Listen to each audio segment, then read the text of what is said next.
On the novice shooter, they're really good because if they're not going to devote the time to training on how to properly use visually verified sights, pressing triggers correctly, doing that, they are a pretty good thing. I just see so much bad with them, but I am going to, and I've been afraid to talk about this anywhere, so I'll bring this up here because it leads into it. One of the things I've noticed on some of the active shooter stuff, and I'm trying to look at this from a training aspect as opposed to being morbid about it, if these poor people are getting massacred by savage, evil people, maybe we can learn something from it. So I started looking at some of the efficiency levels of the shooters who are coming in with lasers who are not trained shooters at all.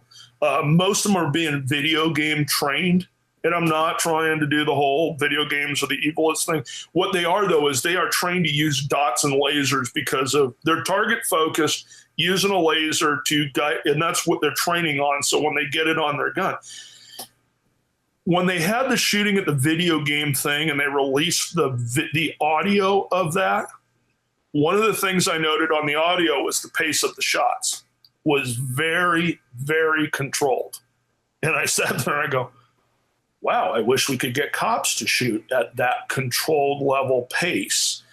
Well, what was controlling the pace was he was shooting to the laser and shooting very efficiently because he was basically shooting to the speed he could see his sights, in which case was the dot. It sort of sets in on how important not out shooting your sights is, and that we can sort of learn from some of these things. So for a lot of novice people, if you can, who haven't developed the clock, their subconscious clock on speeds to shoot to target acquisition, it can be a big help. Unfortunately, the other side of that is they tend to over rely on it. I remember in the middle of a qualification, we had one of our officers laser on his gun shooting a backup course. And it was, noon on a sunny day because they could, executive management came at lunch, on the clock in the department car. And it's like, okay, beep, and the guy's all turns around and goes, I can't see my dot. Okay, well, maybe you got to use the bumpy things on the top. But I mean, he just stopped. He's like, I can't see my dot. How am I supposed to? Wait, I can't. Yeah. How are we supposed to do this qual course? So you had so much focus on the only way I can shoot this gun is with a laser and the over dependence on it.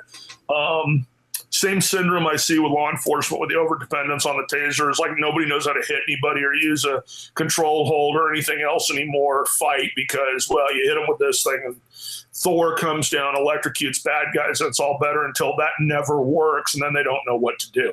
So, again, you can buy yourself into putting so much emphasis into this laser is going to put those rounds right where I want them every time, no questions asked. And my wife is a chief range officer at a large place. And when I go to pick her up from work or whatever, and I go shoot there a lot, and I go watch in the range of what's going on in a lot of shooters with the laser, and it's absolutely hilarious because I'm watching sort of what their dots are doing on target. And I'm like, oh, that's a cool trigger press,